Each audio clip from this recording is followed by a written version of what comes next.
Здравейте! Отново сме на гости в DigiTurbo. Ще си проведем един разговор за това. Има ли всъщност недостатъци от това да си рециклираш турбокомпресора?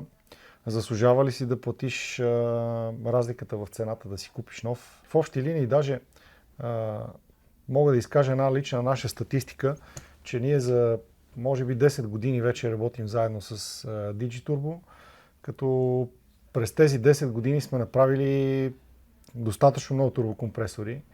Има месеци, в които правим по един, има месеци, в които правим по 3, по 4 и като цяло негативен опит нямаме.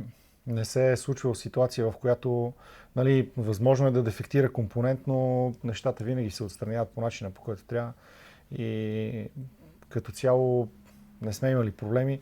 Даже може би сме имали по-често проблеми с монтажа на нови турбокомпресори, такива, които с фабрични дефекти не са хванати при самото производство.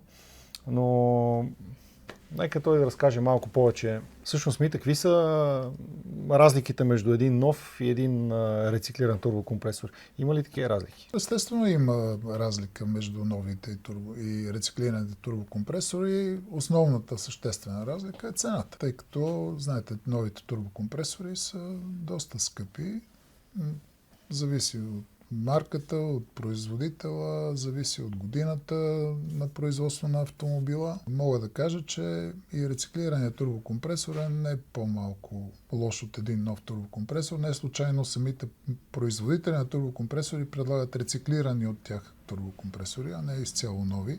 Така наречения фабричен рециклаж. Който те самите производители са тези, които задават тренда за турбокомпресорите съответно, но и тези, които рециклираме ние с нови части, също не са по-малко лоши от техните. Разликата е само в цената, тъй като рециклираните от нас турбокомпресори могат да стигнат до цена до около половината от цена за нов турбокомпресор.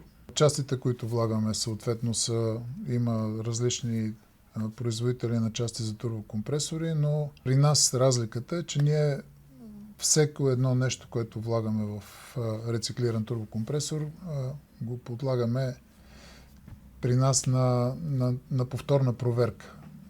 И всеки един рециклиран от нас турбокомпресор минава на изпитание през всички машини, които има налични за турбокомпресори на пазара. Затова ние можем и да гарантираме за тези турбокомпресори. Другото, което е хубавото, че като дефектираме един турбокомпресор, установяваме причината за неговата повреда, съответно предупреждаваме сервиза или майстора или клиента за този възникнал проблем с условията, при които работи турбокомпресора, за да може след това този турбокомпресор да се постави при нормални за него условия и той да работи във времето по-дълго. Това е нашата цел и идея. Така поставяме нещата, че след това да има по-дълготраен ефект от това, което правим.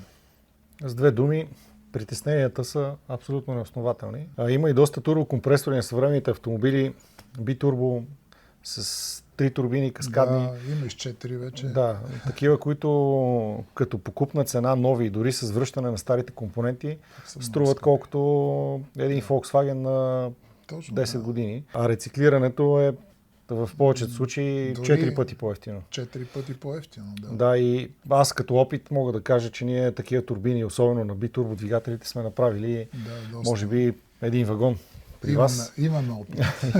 Да, и към момента нямаме никакви драми с тях, включително, както може би най-малка част от вас знаят, ние се занимаваме и с софтуерен тунинг, въпреки че е фабричен и няма безкрайна пикова мощност, въпреки всичко натоварва турбините и тези турбини издържат и то издържат километри. Самия факт, че нямаме рекламации, не се налага да връщаме турбокомпресори за ремонт при тях е достатъчно показателен. Много ти благодаря за изчерпателната информация. Надявам се да ви е била полезна и ако имате въпроси, задавайте във видеото. Има кой да отговори, човек, който е на 100% компетентен и с изключително много практически опит.